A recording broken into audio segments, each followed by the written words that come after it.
Okay. Final individual in attendance today is Mr. Pat Ford.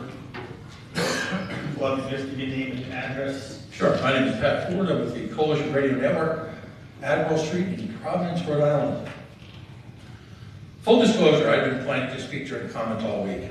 The subject, perhaps the resignation of the city bond advisor for their concerns about the bond issuance, RE Tidewater lending. Maybe a discussion of the failure of the City of Pawtucket to make payroll for city teachers, applying for a local media outlet, the problem solved, only to close City Hall at 12:30, leaving teachers high and dry throughout the weekend. Perhaps a conversation about the city's decision to continually publicly dangle the frankly idiotic notion that a minor league baseball team that doesn't exist could inhabit a minor league baseball stadium that doesn't exist and coexist with the new unified high school on a proposal that exists in the imagination of some businessman's notion of the equivalent of a bar napkin.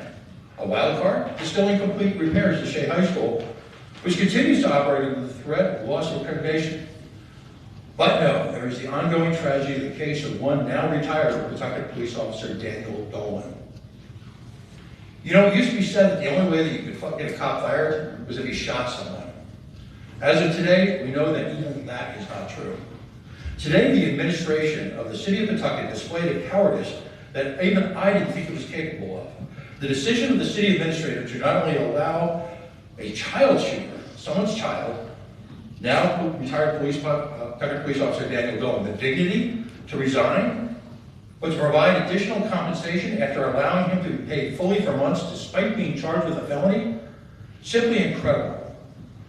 The failure of the city administration to even notify the Vincent family, the victims of one Daniel Dolan's crime spree, because of political expediency of the settlement was simply, I'm sorry, you can tell I find this highly emotional. The failure of the city administration to notify the Vincent family, the victims of Daniel Dolan's crime spree, because of political expedience of the settlement that occurred today, inhumane. The Vincent family, as of my arrival at this meeting, had yet to actually get a single correspondence from the City of Pawtucket, one Vin Ragasto, the attorney who allegedly represented them, for Elliott. Despite the fact that on multiple occasions, the Vincent family had made travel arrangements for out-of-town family to come in and provide testimony, is simply one of the worst, most appalling things I've ever heard in my public life. There's no excuse for it.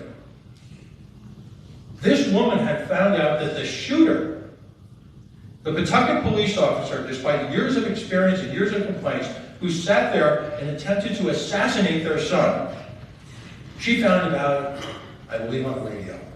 So let's explore the track record of the City of Pawtucket. The City of Pawtucket allowed, despite a litany of complaints from citizens, retired Pawtucket police officer Daniel Dolan to terrorize law-abiding ordinary citizens for years. There are at least 3 pending civil cases against the city that are the direct result of his actions. Let's address Elliott. Despite stipulating in court that he had A, discharged a service revolver while off duty in another jurisdiction, B, stipulated that he shot a young man while failing to report the alleged speeding that infuriated him, and C, while driving an unregistered vehicle, not a vehicle that he'd forgotten to renew. He actually took plates from another vehicle and put it on the truck. And D, incredibly, an open container of alcohol that they failed to find a significant cause to fire him. That is astonishing, that is tragic, that is misguided, it's pathetic. The unwillingness of this mayor and the public safety director to simply follow through on the promise of the Elliott hearing, the question begs, what are they hiding? Truly moral men and women ignore immoral laws. Elliott, the law enforcement officer's Bill of Rights, is just that law. Hiding behind regulations, unwilling to even attempt to do the right thing, is the epitome of the government man, who cite they are simply following orders. The City of Pawtucket was presented with an opportunity to do nothing less than display a level of courage in moving past that immoral law, consequences be damned. And a city that routinely wastes millions of dollars of taxpayer money to apply that the cost of litigation might be prohibitive is laughable. What's the worst that could have happened? The city might lose the case, in which case he might have stayed on the force. Fortunately, in conclusion, the Rhode Island Attorney General's Office has committed to pursuing a felony charge for threatening police officers. Yes, this is an individual who's threatened, we've all seen the videos, to shoot fellow officers in the city of Pawtucket. He had attended that with some fairly obscene sexual epithets that I will not repeat. Incredibly, the charges that occurred as a result of his actions on September 2nd, he has yet to be arraigned for and is not scheduled for more than 3 months from the date of the original arrest. I'm sure that's an opportunity offered to any one of a number of citizens here in Pawtucket or across the state of Rhode Island. So what am I asking for? First of all, a resolution from City Council to condemn this settlement. If you will, to put on for the record, which will have no legal force, but to put for the record that you oppose this level of immorality. Secondly, it's clear in this state that the police are unwilling to take out their own trash. I said it. The thin blue line continues to exist as a defensive mechanism. We say, all the police officers, most of them are good.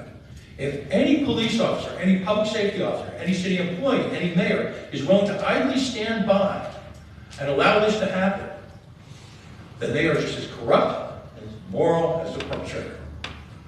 So I'm asking the City Council to also consider a resolution demanding the repeal, the complete repeal, not some weak-teed, watered-down, obnoxious version that makes everybody safe and doesn't threaten any police or correctional officer or political donations.